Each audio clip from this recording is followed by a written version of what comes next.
Hey everyone, welcome back to my cooking channel. Whether you're looking to switch to a plant-based diet or just meat-like texture and flavor in a burger without the cholesterol, this juicy Impossible burger I'm making today will hit the spot. In my experience, Impossible brand is the closest thing to the real thing when it comes to burgers. And I have no doubt that this butter burger will be the best and juiciest plant-based burger you will find. Let's get started.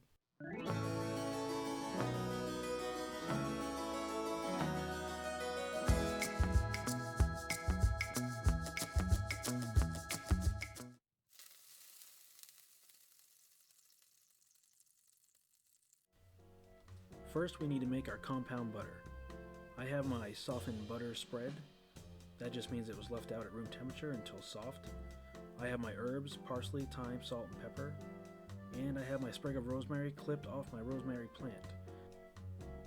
I'll start by plucking the rosemary things off the stem and then forming them into a small pile to be chopped. I am going to finely chop the rosemary things and then chuck them into the softened butter.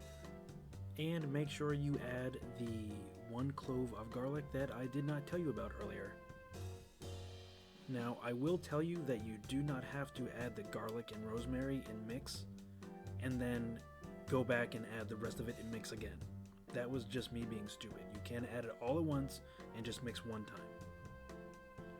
Now, the idea here is to avoid any pockets of butter and to get the herbs evenly distributed throughout the mixture.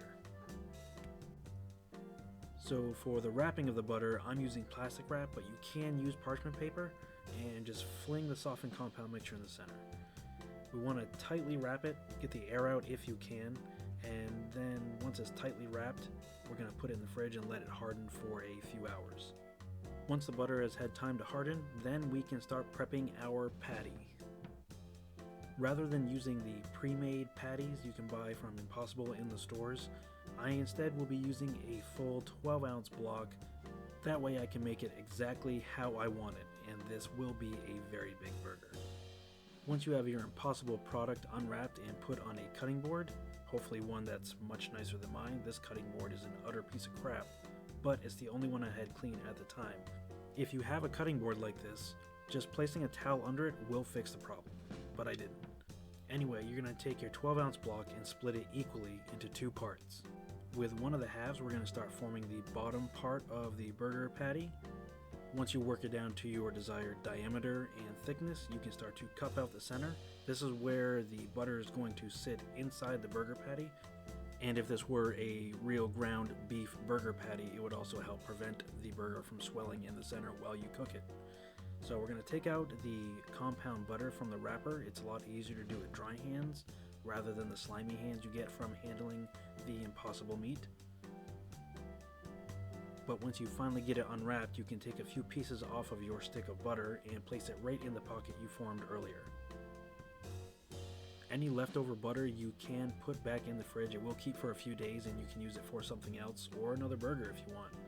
So take the other part of the block that you made earlier and form a patty and place it right on top, and then keep molding it until all the seams are filled and sealed and you're left with a nice burger shaped burger.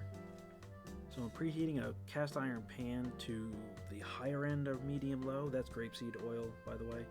But yeah, so on this induction cooktop, the setting was at like a 3 out of 10 total. So once you get your pan hot and your oil on, you are good to throw on the burger. So on this setting, I cooked for about 5 or 6 minutes covered on each side. I'm leaving it covered because this is a thick burger and the trapped heat will help it cook more thoroughly. Once it cooks for about 6 minutes, you are good to uncover and flip. So you're going to see some resistance here when I try to pick it up. I've noticed that with Impossible, when one side is done, it doesn't really let go of the pan the way regular meat does. But as you can see, it does still form a very nice crust where it makes contact with the pan. So we'll cook 6 minutes on the other side and then we'll take that cover off and put this on a plate to rest for a few minutes. And of course we still are not done yet because we need to toast our buns. We can't have a burger without toasty buns. So we can leave those on the pan to toast for a few minutes, and then we can start our prep of our burger. Now you of course can make your burger however you want, but I make mine with mayonnaise. Tink tink. So now I'm going to add my burger patty, a tomato directly on top of the meat, some lettuce, and a little bit of ketchup.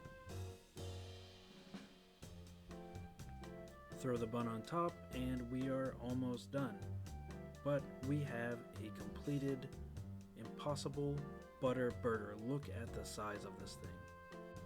But as I said, we are only almost done because we still have to cut this thing open to look at the inside. And oh my god, look at this. Look at those juices. Holy shit. Can you believe this is a plant-based product? And of course I couldn't wait to try it, so here it went, and it was on point. It was perfect. Anyway, thanks for watching guys. I hope you found this useful, and I hope you come back for the next one.